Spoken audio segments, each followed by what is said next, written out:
Good morning. We're going to just take a quick break from our study of John the Baptist that we've been doing for a few weeks. We'll plan to resume that next week. Today we're going to be in 1 Timothy chapter 5. Like you, I hope, I was able to spend some time with family this past week, and it's always a blessing, but I think in the last year I've really come to appreciate my family a great deal more and what a gift it is to have family to rely on.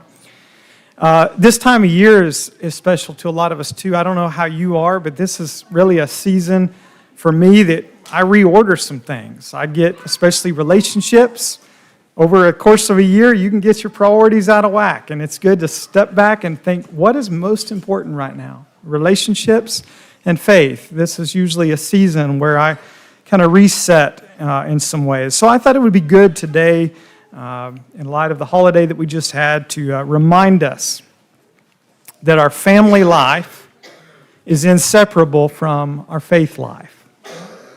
So our text is 1 Timothy chapter 5. We're going to read 3 through 8. This is one of Paul's letters to Timothy, who is in Ephesus.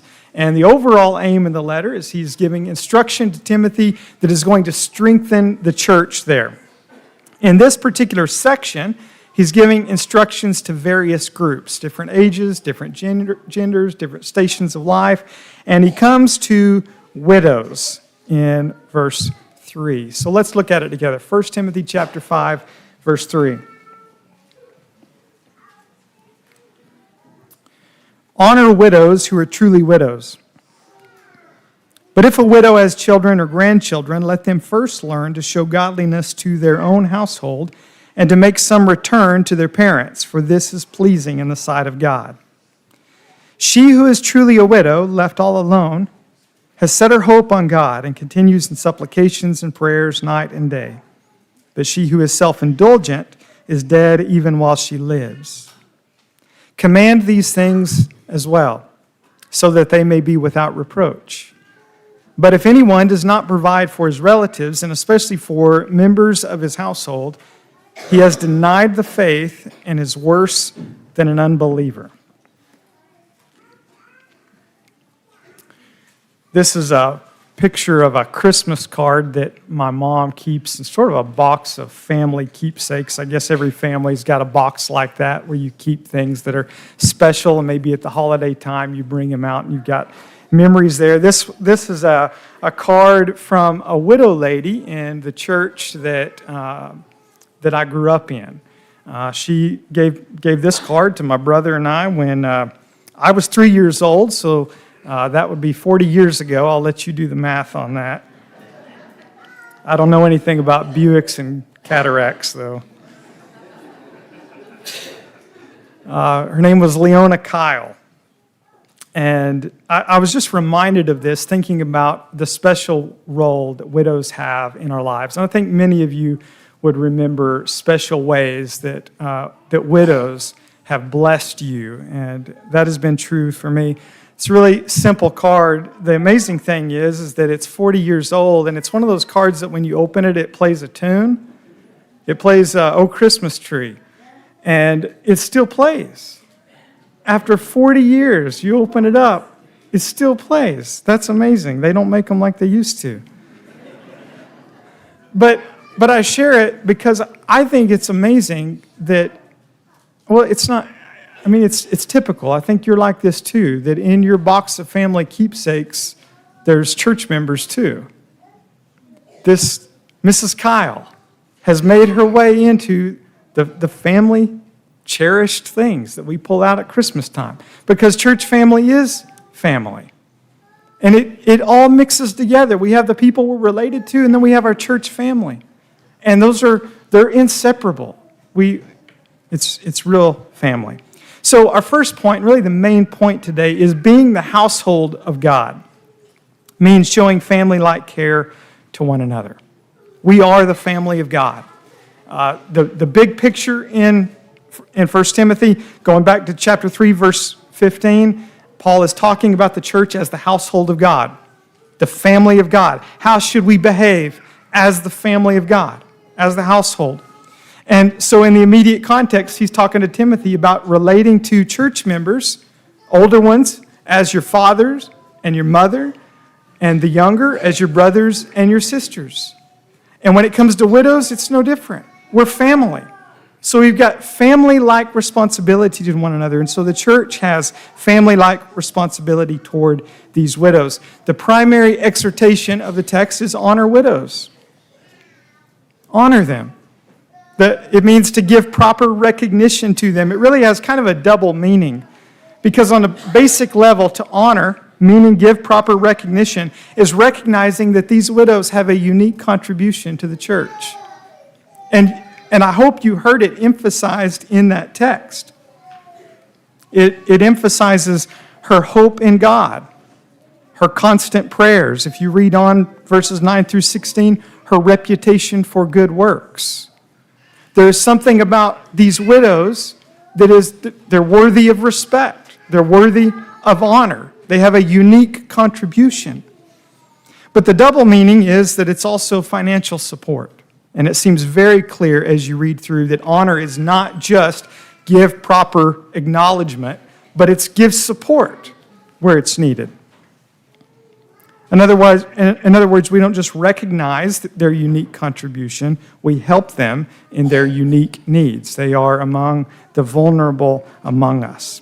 Now, you notice it says, honor widows who are truly widows. Well, what does that mean? Because you might think, well, a widow is a widow, right? What does he mean by that? Well, he defines it in verses 5 through 6. Look at that real quick. She who is truly a widow, left all alone. It's saying she's got no one else to help her. She's truly in need. There aren't family members in a position to care for her. And so where there is one among you who doesn't have somebody to care for them, you take responsibility for them. She is truly in need. She's left all alone. And also, she has set her hope on God and continues in supplications and prayers night and day. I think the two things together are saying she's needy and faithful. She's truly in need, and this is one who is committed to God. She's not living for herself.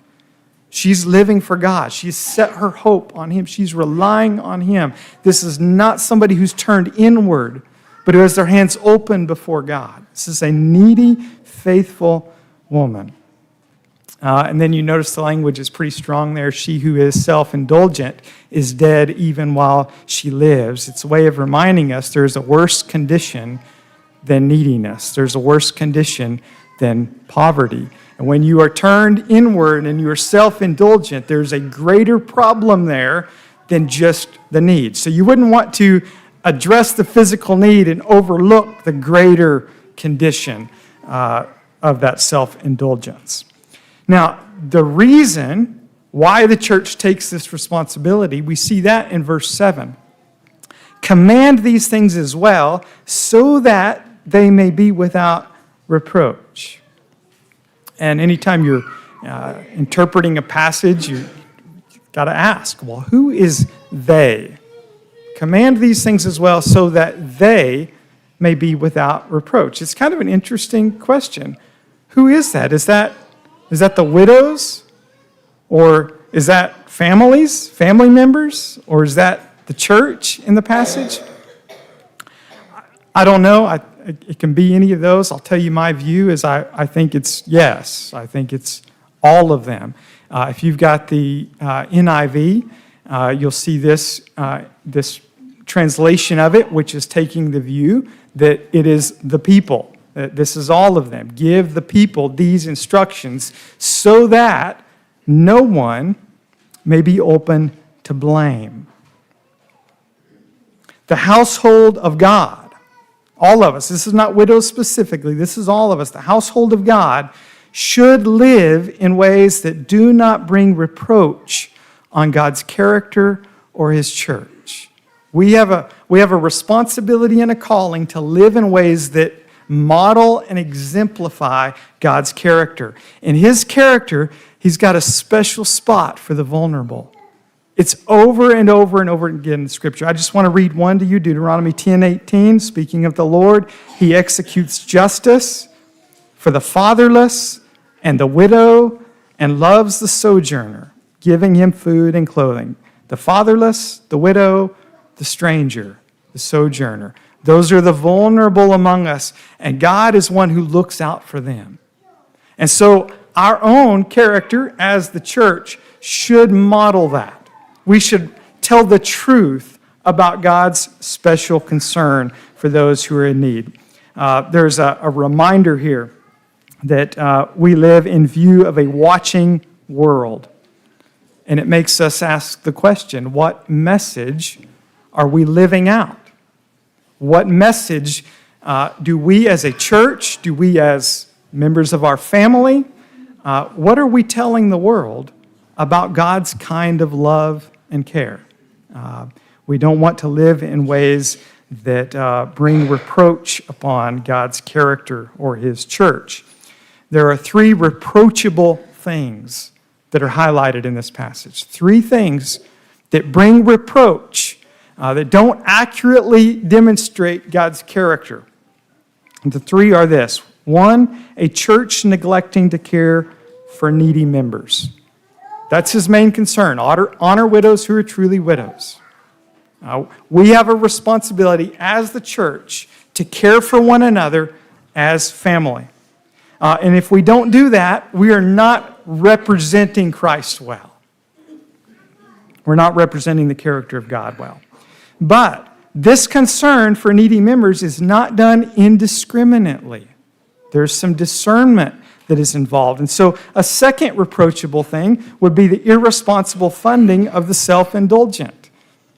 You notice that is highlighted in the passage, that you don't fund one who is self-indulgent. That would be reproachable. That would be irresponsible. You want to consider, is there a true need? Is this really where the church should step in and support? And then you look at the character. Because if you ignore the greater problem and fund a more serious problem of self-indulgence, that would be irresponsible.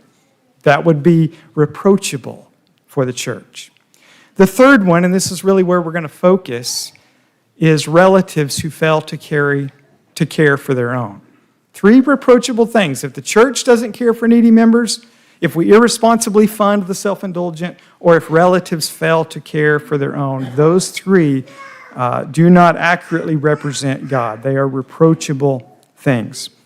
So, our second point, religious devotion cannot be separated from family responsibility. Paul reserved his strongest words in this passage for family members who fail to care for their own. Verse 8 says, "But if anyone does not provide for his relatives, and especially for members of his household, he has denied the faith and is worse than an unbeliever." So in the Greco-Roman world, in their world that they lived in, it was customary for family to care for family. That was just an expectation in their culture. It's a way of saying this is what the wider world does, takes care of family. It's a baseline for you, care for family. We do more than that. We care for the sick, we care for the dying, we care for our enemies. We go way beyond this, but baseline, we care for our family. And if we don't do that, we're denying the faith, and we are worse than what's just generally accepted in the wider world around us. As I was studying this, I think sometimes preachers, you think, well, they're kind of getting hard on us and stepping on our toes. That's not how it felt studying this passage. Actually, I just thought about all the ways that you inspire me. I'm surrounded by heroes in this room and every church that I've been a part of people who care for their family and who do it with remarkable love and generosity and sacrifice. Those of you who are parents, the way you care for your children, the way that you put so much into them, you give them your very best. Where there is disability, the way that you help your family with that disability. Wherever there is disease, the way that you change your whole life to meet the needs that they have during that season as they struggle with disease, aging, as your parents and grandparents age, And I noticed this morning we have guests here who are doing that well, who are honoring your parents and grandparents in their older age. You do it beautifully. And I hear sometimes people who are spending a lot of time and energy caring for their family. I hear them sometimes say, I wish I could do more for the church. And I just want to remind you, what you're doing is church work. This is what we're called to. This is what it means to be the church. We've got to care for our family members. And sometimes that takes a whole lot. You are doing it beautifully. You're doing exactly what you should do. And just, you notice in the text what it says there, that when you show godliness to your household, it is pleasing in the sight of God. You know that, you've read that before, but maybe you need to hear it again. It pleases God when you show godliness to your household. When you are caring for your family, that is pleasing in God's sight. You cannot please God and neglect family.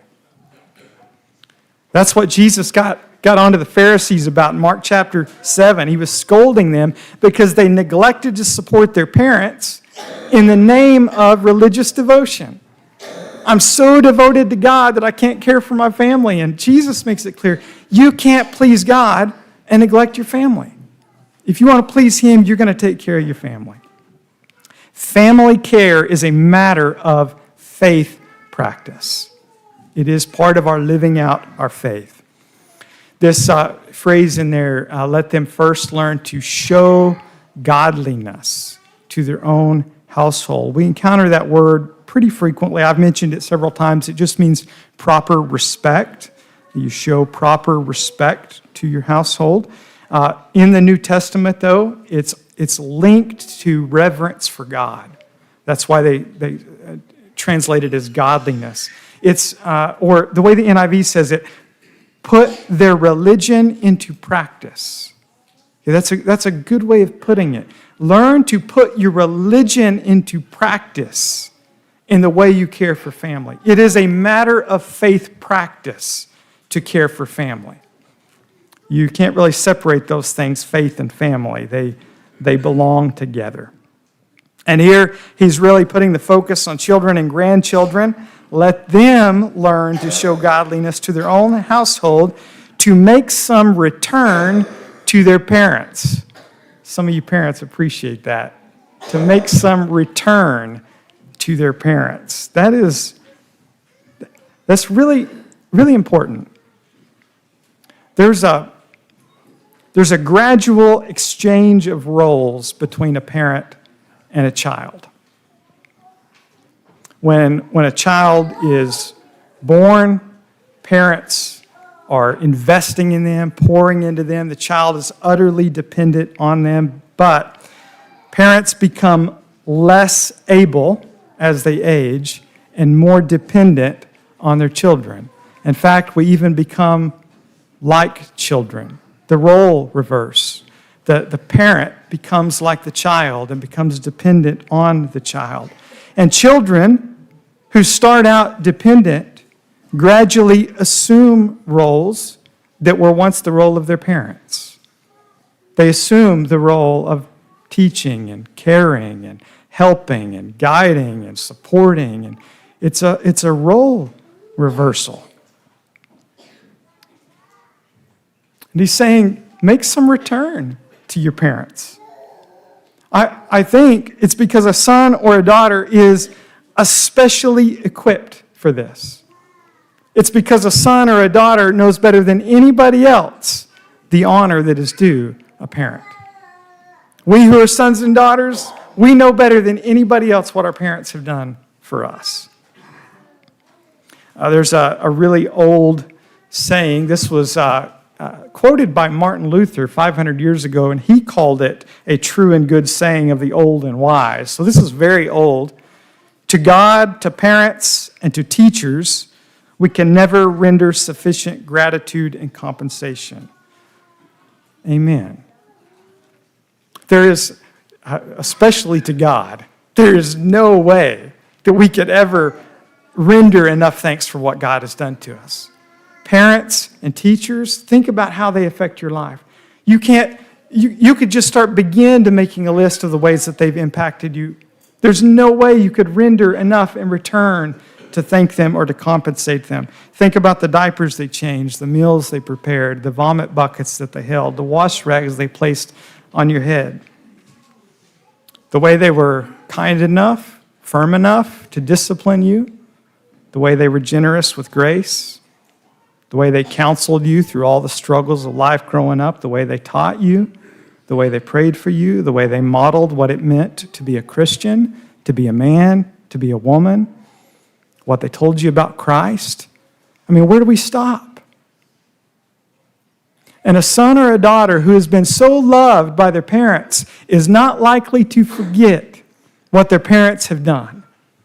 And so when it comes to aging and your parents are losing their capacities and they're becoming more and more dependent, there is nobody on the planet who better knows who that person is, what special honor they are deserving of.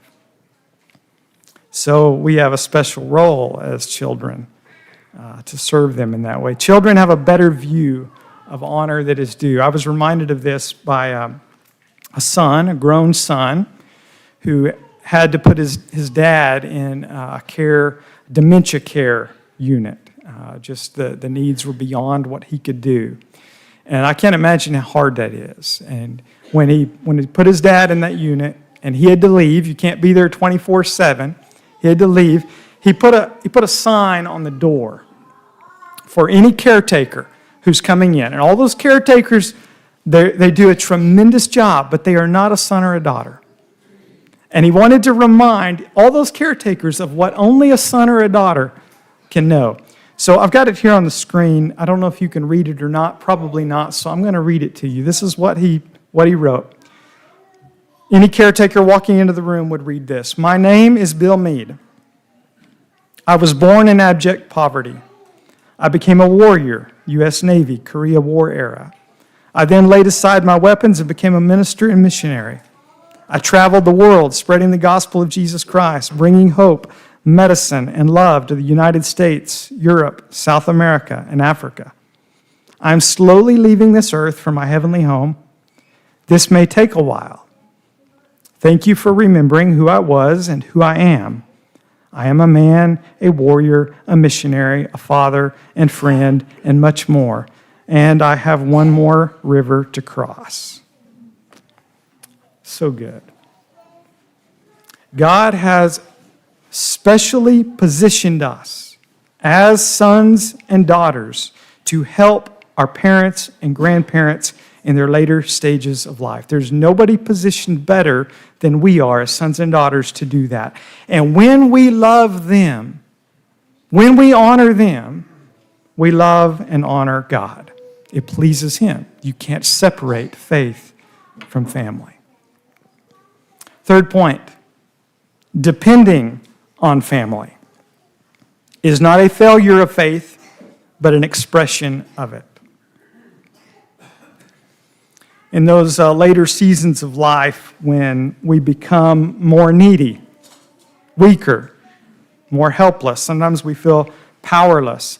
I know I've heard so many people express this. You feel like you're a burden. And nobody wants to be a burden. You don't want to burden anybody. There seems to be some shame attached with losing our abilities, becoming helpless and reliant and dependent. I just want to point out the shame in this passage is not on neediness. Did you notice that? There is shame in the passage, but it is not on neediness. Shame is attached to the neglect of the needy. Shame is attached to self-indulgent behavior. But it's actually the needy to whom honor and respect are due in the passage. It's just the reverse of what we might think. And what's highlighted in here, we've already mentioned it, is a widow's dependence on God. The exhortation to honor her, the one who is truly a widow, is one who is dependent on God. That's what's emphasized. Look at verse 5. She who is truly a widow has set her hope on God and continues in supplications and prayers night and day. That is dependence. She is expressing her faith in her neediness. And it strikes me that faith matures there. Faith matures in neediness. It's actually an awareness and a growing awareness of our neediness that moves our confidence from ourself to God. The more we are aware of our true need, the more we come to rely all the more on God. Our faith matures. It grows. I want to share with you a quote. This is, I don't know how to say it, Jean Vaith and Mary, I don't know how to say her name. This is a father and daughter writing together, which I think is beautiful. And they write this: dependence is not a dirty word, and a child is in the right position to remind the elderly parent that dependence is not humiliating in the hands of our faithful God. Dependence on God is intrinsic to the life of faith. There's a whole lot I love about that. I love that they highlight the special role of adult children, not merely meeting physical needs, but actually helping aging parents to see the faithful love of God in this season of their life. To see that their situation is not humiliating, but the God that you told me about, I'm telling you now, is the God who's caring for you, who cares about you in your need. But I especially love that they are salvaging this word dependence. It's not a needy word, it's a necessary word. It is intrinsic to the life of faith. And it might be that we learn this best at the end of our life. It might be when we lose our powers and lose our abilities that we best learn the beauty of dependence, the necessity of it, because we get daily lessons in it. We get daily lessons in that late season of life of God's love apart from our ability, our achievement, our beauty, and our strength. Our whole life, there's something that tells us I am lovable if I am beautiful. I am lovable if I perform enough, if I do enough, if I achieve enough, if I'm able enough. And at the end of your life, you get daily lessons in it is not your beauty, it's not your strength, it's not your ability, it's not your achievement. You are just loved. And it is grace. And it is all grace. Maybe you learn it best at the end. I want to conclude with just a touching scene in John's account of the crucifixion of Jesus. The soldiers were casting lots for his garments. And John calls our attention to the mother of Jesus. Verse 25. John 19, verse 25. But standing by the cross of Jesus were his mother and his mother's sister, Mary, the wife of Clopas, and Mary Magdalene. When Jesus saw his mother and the disciple whom he loved standing nearby, he said to his mother, "Woman, behold your son." Then he said to the disciple, "Behold your mother." And from that hour, the disciple took her to his own home. So I want to close there because I love what Jesus is doing for his mother. This is the oldest son making provision for his mom. From the cross, as he dies, and his mom very likely is a widow, and he is looking out for her and saying, John, which that's my interpretation, he's saying, John, take her as your son. Look out for her. Look out for her needs. This is Jesus doing what we're being taught in this passage, to show love to our family and care for our family, and that is love to God. But the other reason I want to take us there is because of what he's doing for the world. The Son making provision for the neediest and worst of sinners on the cross. That's why he's there. The ultimate gift, the most necessary gift, is done not for the achievers, not for the beautiful, not for the accomplished, for the undeserving, for the neediest and the worst of sinners. And the call is to put faith in him, to trust in what he has done and what he has accomplished on the cross for you. It does not depend on you. It depends on him. And it's all grace. So this morning, if you need to put your faith in Christ, if you want to become a Christian, be baptized into him, be part of this family of believers, this household of God, we'd love to help you with that. Invite you to come to the front while we stand and sing.